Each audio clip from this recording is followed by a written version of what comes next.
E você, Diogo Gutierrez? Diogo Gutierrez, né? É isso aí. Eu costumo brincar que... Eu falo assim que o empreendedorismo não está comigo desde que eu nasci, mas ele já está em mim. Eu lembro minha primeira empresa, com 9 anos de idade, eu precisava comprar pipa na rua.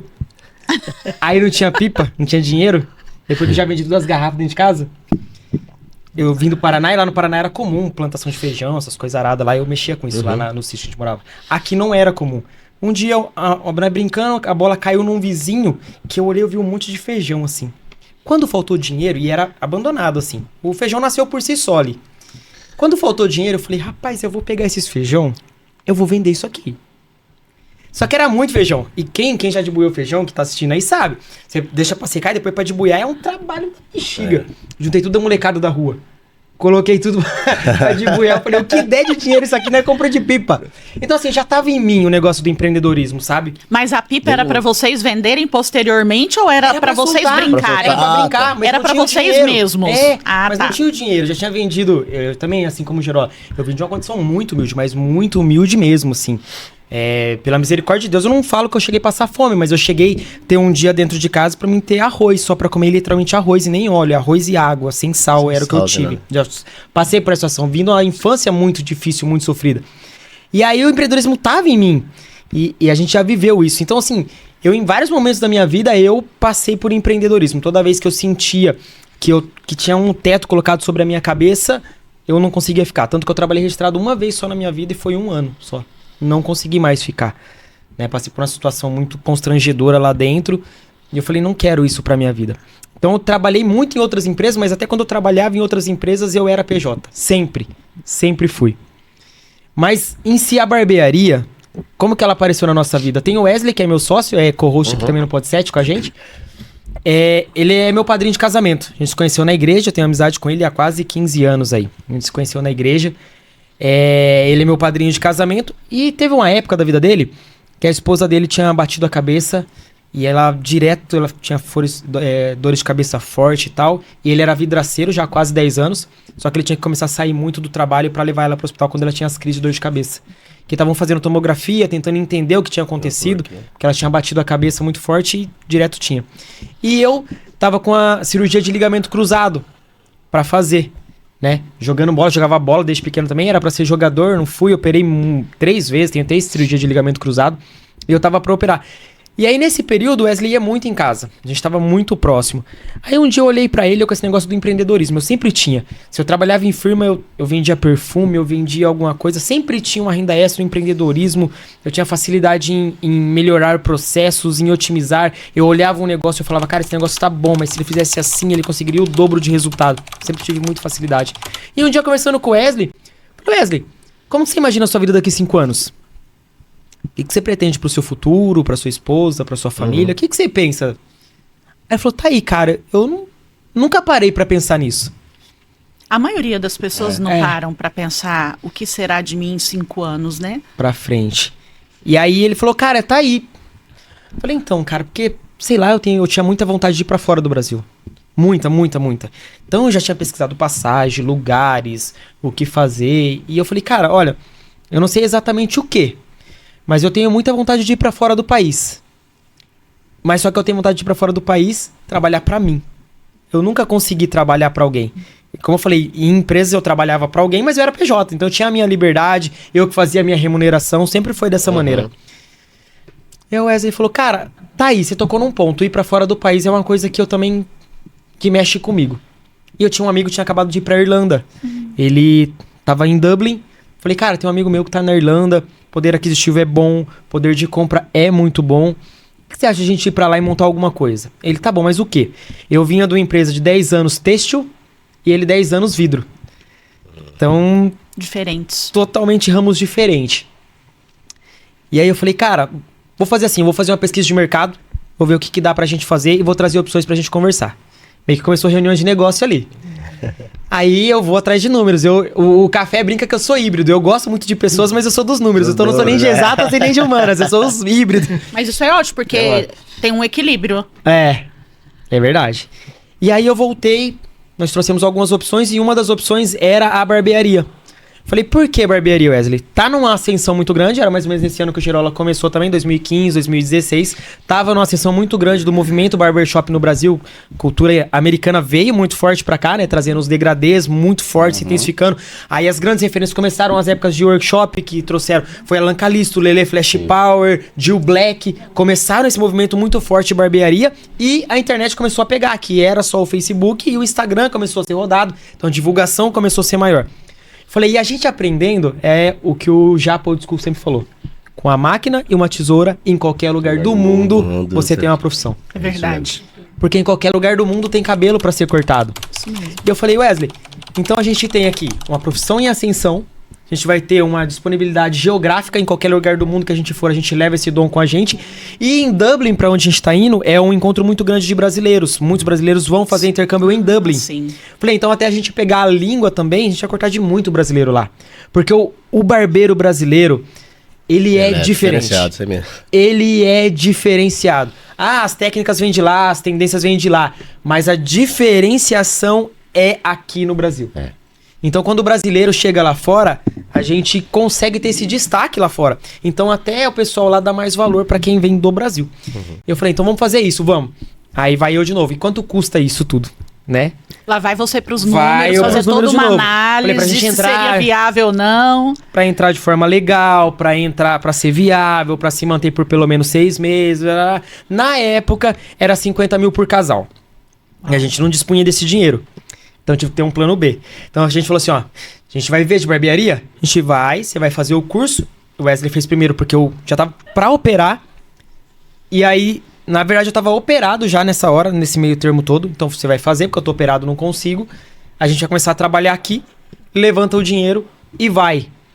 E aí, nesse meio caminho, ainda pra potencializar, eu achei um emprego num navio. Um amigo meu fazia navio. Como é que era o navio? Você passava a temporada, 7 meses, o cargo mais baixo que tinha lá era housekeep, ganhava $700 por mês. Só que livre, sem custo, porque você morava dentro do navio, comia dentro do navio, não tinha custo nenhum, não pagava água, não pagava luz. Falei, 7 meses lá, juntando $700 cada pessoa, então por casal era $1.400 por mês, a gente volta com o dinheiro de ir pra Irlanda. Beleza? Beleza. Vai o jogo de novo. Traz de curso, quanto que os cursos que tem que fazer um curso de tripulação e tudo mais. Na hora de ir, a mulherada, não, longe da família, não sei o quê, e longe da igreja, e pipocaram. Eu falei, então vamos voltar pra barbearia, Wesley. Vamos pra barbearia, levanta o dinheiro e vamos pra Irlanda. E a gente abriu uma barbearia e abriu o salão de beleza do lado. Então a ex-esposa dele era cabeleireira e a minha mulher era manicure e design de sobrancelha. A gente abriu junto. A gente abriu dois salões com Acho que eu lembro, sim. R$8 mil. 2 salões com 8 mil. Agora você me pergunta como. Como, né? Eu ia falar isso agora, mesmo né? ponto. Um do lado do Então, outro. a barbearia que vocês viram hoje era a barbearia e o salão do lado, que hoje é a oficina de moto, era o feminino. Era feminino. Como? O Wesley refinanciou o carro dele, eu tinha um golzinho lá que eu... Nossa, eu penei com o golzinho, Léo. Chorava, empurrava, na hora que arrumou o trem... Teve que vender. E fiquei de motinho. E aí eu tinha uma coisa comigo que assim, quem me conhece sabe, eu sou muito intenso nas coisas que eu faço, muito intenso. Eu não tenho entrar com meio 50%, eu entro com 100%, eu sou muito intenso. E quando a gente entrou, eu sentei com a minha esposa e minha esposa foi uma parceiraça. E você que tem um marido que vai pro lado do empreendedorismo, seja em qualquer área que seja, apoia seu marido. A mulher apoiar o esposo é a maior dádiva que um esposo pode ter. Isso eu concordo. A mulher virtuosa, ela de fato edifica o seu lar. Porque se ela tivesse dito naquela época, não vai, eu não teria ido. Não teria. E Posso eu abrir concordo. um parênteses? Com certeza. Todos os casais que eu atendo no segmento da barbearia, que geralmente o homem tá na técnica e a mulher tá na administração, na recepção dos clientes, todos que eu atendo tiveram muito sucesso e têm vidas muito prósperas. Quando um apoia o outro é diferente. Não, com certeza. Eu falo isso de experiência própria, né? Até falar pra você, minha esposa, muito obrigado. Hoje eu estou aqui. Vou ficar 3, 4 dias longe de meus 3 filhos e da minha esposa. O que eu falei no carro ontem? Ele... Que queria colo dela. Eu só tão cansado, eu queria o colo da minha esposa. Eu só queria o colo da minha esposa agora. E obrigado, minha esposa. Eu te amo muito. Obrigado por estar sempre. Eu sei as dificuldades que a gente passa, mas sempre ela tá me apoiando em tudo. Emocionalmente, financeiramente. Tá? E isso é muito importante, porque como o Gerola falou, o empreendedorismo não é fácil. Muita gente se ilude com a ideia de ser o dono do próprio negócio. Trabalhar a hora que eu quero, né? Tem essa fantasia. Eu trabalho a hora que eu quero, eu saio em férias quando eu quero. E a hora que entra pra operação, vê que é diferente o negócio. E aí, quando chega esse começo que é doído, como ele falou, que o homem tem muito disso, né, Léo? Nós fomos criados pra ser o provedor da casa. Exato. Eu tirei uma esposa da família dela, onde o pai e a mãe dela dava tudo pra ela. Então eu não posso dar menos do que ela tinha. Tem uma obrigação nossa dentro da gente. O cara que é homem mesmo, ele chama essa responsabilidade pra ele, né? Eu chamo isso até de... O homem tem que ser PPP. Provedor, presente e protetor. Exato. Perfeito. É isso mesmo. Perfeito. Então ela foi muito apoiadora nesse começo nosso. E aí eu cheguei pra ela e falei, amor, o que você acha? Ela, vamos pra cima. E aí a gente, em comum acordo, a gente falou o seguinte... A gente tem que diminuir nosso custo de vida, porque eu, assim como o Gerola, eu também. Então eu era PJ, eu ganhava muito bem na época, a gente tinha uma reserva financeira até que legal pra gente se manter, só que a gente tinha um custo de vida alto, e eu sabia que isso ia cair. Eu sabia que isso tinha um processo de maturação, eu sabia que a gente ia passar por um deserto. E essa já é outro insight também pra quem tá assistindo, porque o deserto, ele é lugar de passagem, não é lugar de morada. Do mesmo jeito que eu falei pra ela, eu sei que a gente vai passar, só que a gente vai precisar dar esse passinho pra trás pra passar esse deserto. E o que a gente fez? A gente vendeu todos os móveis de casa, devolvemos a casa, vendi tudo. E fui morar de favor na casa da minha sogra, porque era próximo do salão. Então até pensando na condução, aluguel que ia despencar, a gente ia rachar com ela, comida a gente ia rachar, ia todos os custos despencar. Então a gente pensou até nisso. E foi. Batalhando, sem experiência no começo, né? Eu lembro que minha primeira gestão, eu era dos números, mas não tinha noção do empreendedorismo. Não tinha essa noção. Porque eu e o Wesley, a gente fez uma conta assim, ó. Pra pagar o aluguel da barbearia, a gente precisa de 3 cortes por dia. Chegou o final do mês, a gente bateu essa meta de 3 cortes por dia. E a gente pagou o aluguel. Mas o que sobrou pra gente comer, pra gente vestir, pra gente passear? Investir na empresa. Não sobrou nada, entendeu? E foi muito difícil, assim como o Gera falou, porque foi literalmente isso. Eu acho que os 6 primeiros meses da nossa vida, eu não falo nem que eu morei de favor na minha sogra. Eu vivi na dependência da minha sogra, porque não tinha. E você imagina isso, como é que mexe com o ego de homem, que é exatamente isso. Né? Por mais que minha sogra nunca falou nada, mas é da gente, esse ego, esse bril. E aí eu até fazia meio período, falei, Wesley, não tá dando, voltei pra firma meio período, vinha à tarde, tentando fazer dar certo. E depois de 6 meses que as coisas começou a encaixar, que começou a andar... E aqui outro parênteses também, o tanto que a minha esposa foi parceira nessa época, eu também agradeço muito ao Wesley. Porque o Wesley também foi muito parceiro da nossa sociedade, e isso é um tema muito delicado. Quem vai abrir sociedade tem que saber muito bem com quem tá abrindo a sociedade e por que tá abrindo a sociedade. Nós tínhamos os sonhos muito bem alinhados, e isso é essencial. Às vezes, por mais que eu seja amigo do Gerola, se o meu sonho não estiver alinhado com o dele, não adianta a gente ter uma sociedade. A gente vai perder a sociedade e vai perder a amizade. A gente nunca foi sobre dinheiro, então assim, sobrou 100 reais, Wesley, é 50 mil e 50 seu. E se eu tiver melhorzinho que você, é o 100 seu. E se você tiver melhor que eu, é o 100 meu. Sempre foi assim. Então isso foi o segredo do sucesso. E quando a gente tava se levantando pra poder tentar ir pra Europa, as mulheres pipocou de novo. Aí a gente olhou um pro outro e falou, Wesley... Que a gente ainda falou assim, ó, capaz elas não estavam de comum acordo. Não, elas não estavam. Elas ainda estavam com cordão umbilical ali. E a gente ainda brincava, Wesley, salão feminino dá mais dinheiro que barbearia. Que, né, colocou um videogame lá, né, falou assim, fica aqui jogando videogame, é mais pra não ficar de segurança delas aqui, entendeu? Porque, né, vai ficar rica nas custas dessas mulheres aí, cara. No fim, elas que deu o golpe em nós, elas fechou o salão com um ano e a gente ficou com a barbearia. E a gente acabou não indo pra Europa e os planos foram mudando e já estamos indo aí pra 9 anos na barbearia hoje. Aquela estrutura que vocês viram lá, já contamos com 6 colaboradores, temos a nossa recepção. Melhoramos muito em questão tecnicamente, gestão, sempre procurando evoluir e, como o Gerola falou, muito longe do que a gente quer, mas muito mais perto do que ontem. A gente fica... olhando só o tanto que falta, esquece o tanto que já plantou e o tanto que já colheu, né? Então, quando a gente olha pra trás... E essa trend do Instagram, ela é sensacional, né? Primeiro você começa, depois você melhora. Porque se você pegar pra fazer essa trend, você começa a buscar foto na sua galeria, você fala, cara... Eu me emocionei, pô. Eu chorei. A minha mulher porque achou que você tá chorando. Eu falei, não, eu tô fazendo um post aqui da nova trend. E eu comecei a olhar lá no passado, passou um filme, cara. Passa um filme. E aí é isso daí. Aí depois foi, é o que vocês falaram. Partimos para outros lados, empreendedorismo educacional, podcast, venda de produtos, palestras, gestão, barbearia, gestão de pessoas. E graças a Deus estamos no caminho hoje aí. Tem coisa boa. Bacana. Uma história Os Os frutos estão aí. Vai ser então, no seu caso, Diogo, a barbearia, se não foi o foco em si. Era uma coisa pra você fazer a grana, pra você seguir outro caminho. Mas ia fazer lá, né? Ia fazer a barbearia lá. Ah, a ideia era montar a barbearia lá. Então a gente fez aqui pra levantar o dinheiro pra ir lá. Sim. Então a gente ia fazer lá. E isso foi o legal, isso é uma coisa que eu falo também, que foi o bacana, foi isso. Infelizmente, era assim, graças a Deus tá mudando isso. Barbearia era algo tipo assim, não tenho mais o que fazer, você Uber ou você barbeiro. No nosso caso não foi a última opção, foi a primeira opção. Por isso que deu certo.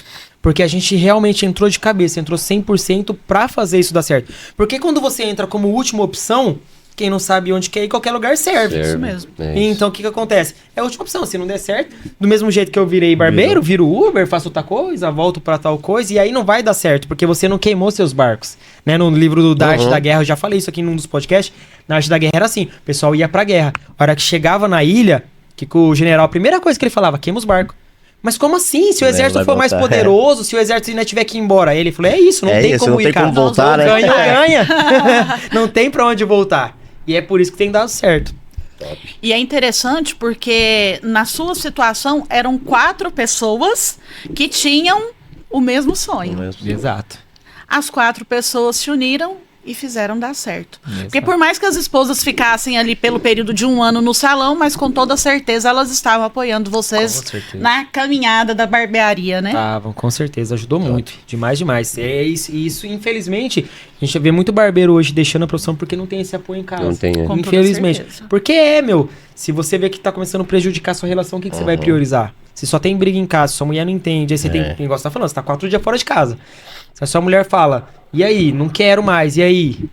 Entre o emprego e a sua esposa, muita gente, não. Igual no meu caso, eu talvez, se não fosse algo voltado pro espiritual, eu acho que eu tinha desistido.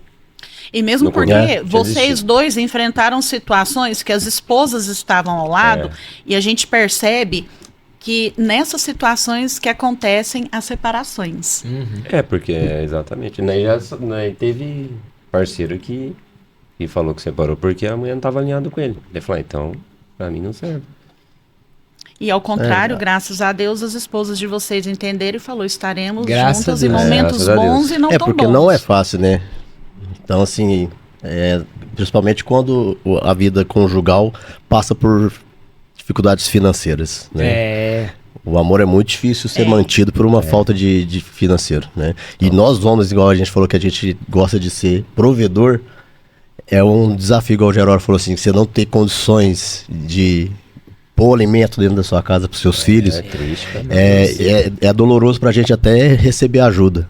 Não que a gente não queira receber, não a gente seja orgulhoso. Mas o nosso instinto de homem é isso. Brilho, cara, é o brilho. A gente quer promover. Igual você falou, eu tirei uma mulher de uma família para criar outra. Né? A gente fez outra família, né?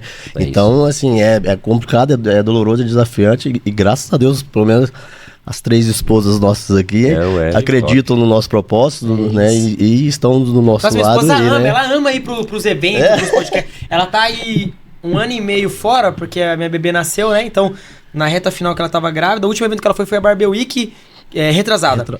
E aí ela tava grávida pra ganhar, depois que ela ganhou, então minha neném agora fez 1 aninho, então ainda não dá, mama no peito, não fica com ninguém. Mas ela fala toda vez, ela fala, não, quero ir, deixa aí junto. A minha neném mesmo fica dentro da barbeira. Não sei se vocês foram lá, vocês viram o carrinho dela lá, ela fica lá. Foi no ano que nós conhecemos, então? Foi. Pessoalmente foi. Pessoalmente foi. No ano, foi o último evento que ela foi. Depois não consegui mais por causa da gravidez. Mas minha nenê já, os pés toda hora tem que estar pegando pinça pra arrancar cabelo do pé, que já gruda, dando descalço pra barbearia. É uma beleza. Coisa linda de ver. Não, coisa boa. Parabéns pelas histórias de vocês dois, estão inspiradoras. Hoje eu fico feliz porque todos que, né, minha esposa, meu pai hoje não é presente, faz uns 5, 6, quase 6 anos que ele faleceu. E graças a Deus ele se foi orgulhoso de mim, né, porque ele teve um dia que nós tava sentado na garagem, e ele falou, nossa filho, quem diria que você ia sustentar sua família cortando cabelo dentro da garagem. Lembro quando o pai... Aí meu sogro também, mesmo temperamento do meu pai, sabe? Minha esposa hoje apoia muito. Hoje ela não é muito de estar comigo no evento, porque a questão dela, ela tem uns deveres em fazer em casa e ela acha que não é viável ela estar junto.